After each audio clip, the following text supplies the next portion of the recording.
Students at South Island School in Hong Kong discussing their Global Perspectives topic. They're learning the skills and knowledge they'll need in today's interconnected world. Recognition of the need for school students to develop global competencies is spreading around the world. But what does that phrase really mean? And why should schools spend precious curriculum time on developing such skills? And is there any consensus on what students need to know to thrive in a globalised world? We'll be asking 3 education experts about how different parts of the globe are tackling the issues raised by today's interconnected world.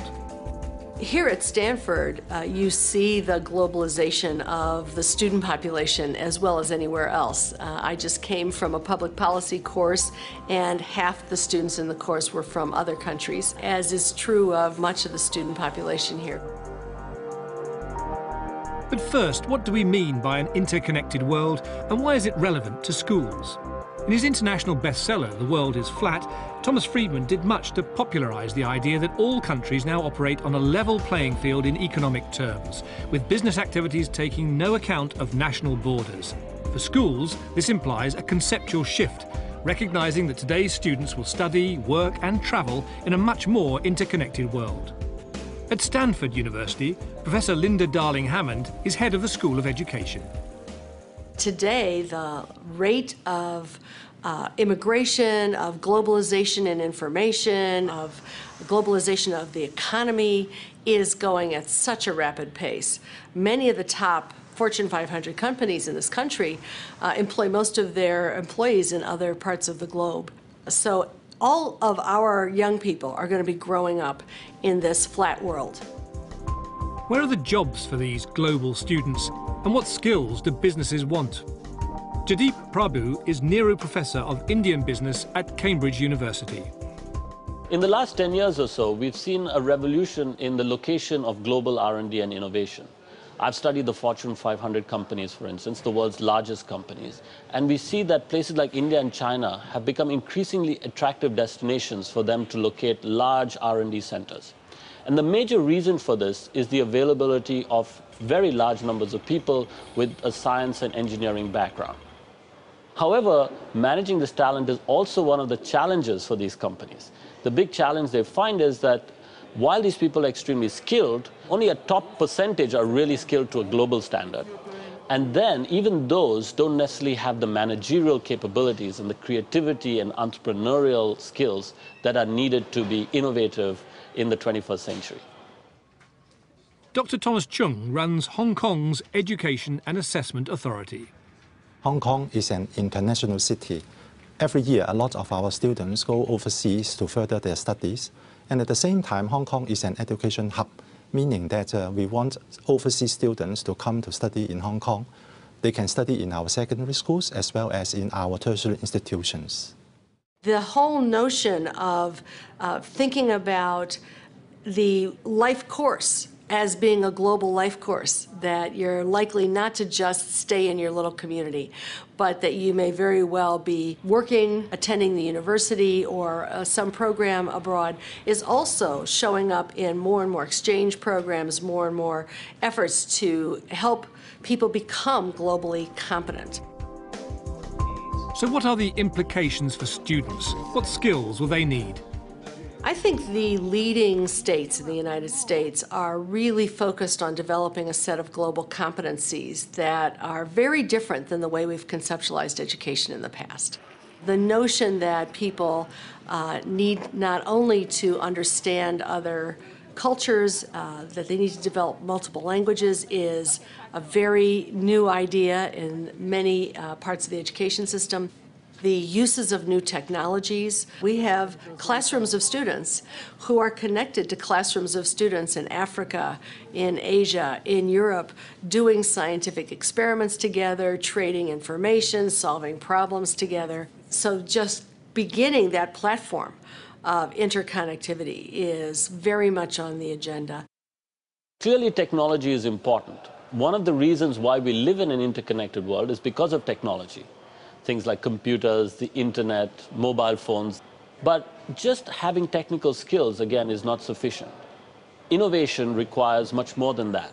it requires creativity and imagination, and it also requires a certain mindset of being able to work with diversity, with people who are different from you. We want them to be able to do three things. First, we want them to appreciate the diversity of cultures and values. Second, we want them to be an independent thinker. And third, we want them to have a deep understanding about our contemporary issues.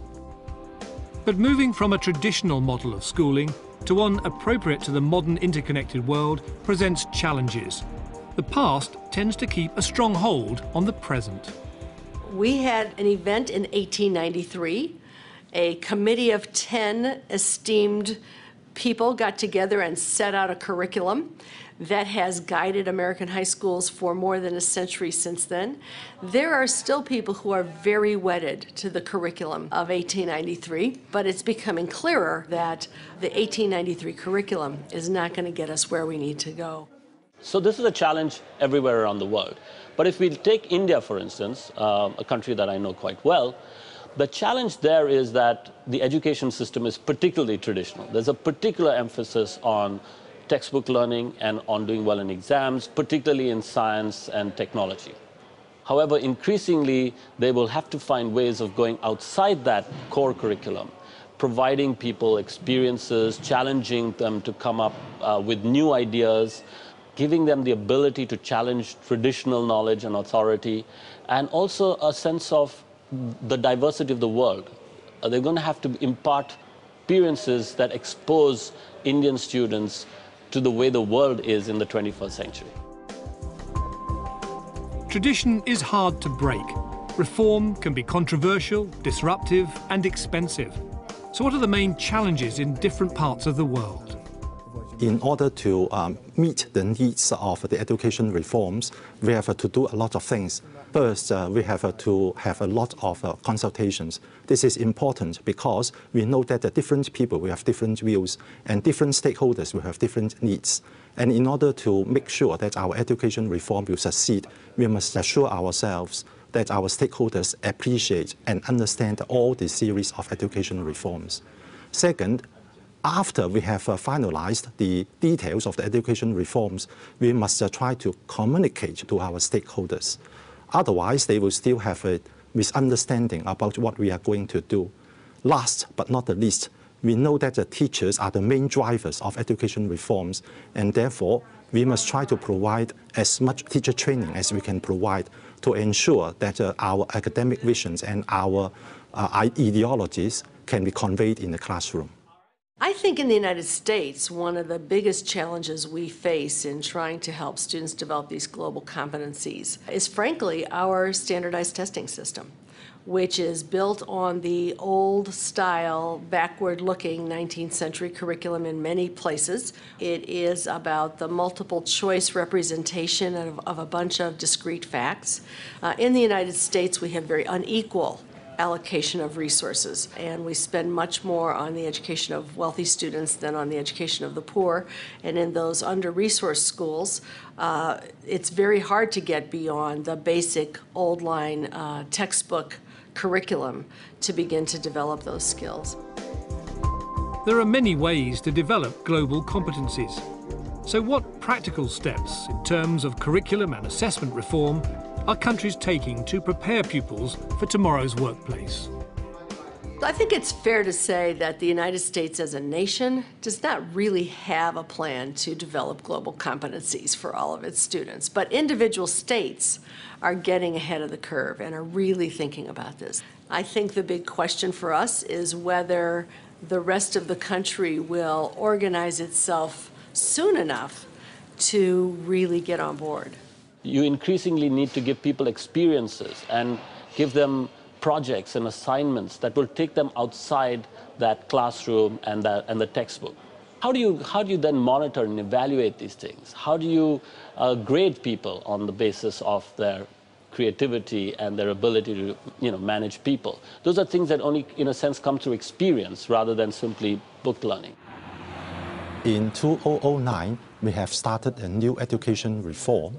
The main target of the education reform is to enable our students to develop a broad knowledge base This will help to serve as a solid foundation so that they can develop and prepare themselves for life-wide learning. In 2012, we are going to have a new secondary examination, the Hong Kong Diploma of Secondary Education Examination. We want to make sure that our stakeholders overseas do understand and appreciate what we are doing now. So as far as the results of the examinations are concerned, we have done a lot of overseas studies, including a benchmarking study with UCAS. Should students be preparing not just to compete, but to collaborate with the rest of this interconnected world? In the 21st century, people will have to learn how to collaborate and compete at the same time. Often they will have to work with people in their own companies who maybe live and work elsewhere, people they don't necessarily see. They will also have to collaborate with people in other companies which are in partnership with their organization. So collaboration will be very important, working with diverse teams and leading such teams. However, competition is also a fact of life, and frequently they will have to compete with people in their own organization as well as people from other organizations. Knowledge is increasing at such a rapid pace that you have to think about how to organize facts and concepts in productive ways and then teach people how to learn on their own. Teach them how to reach out and use other people as resources.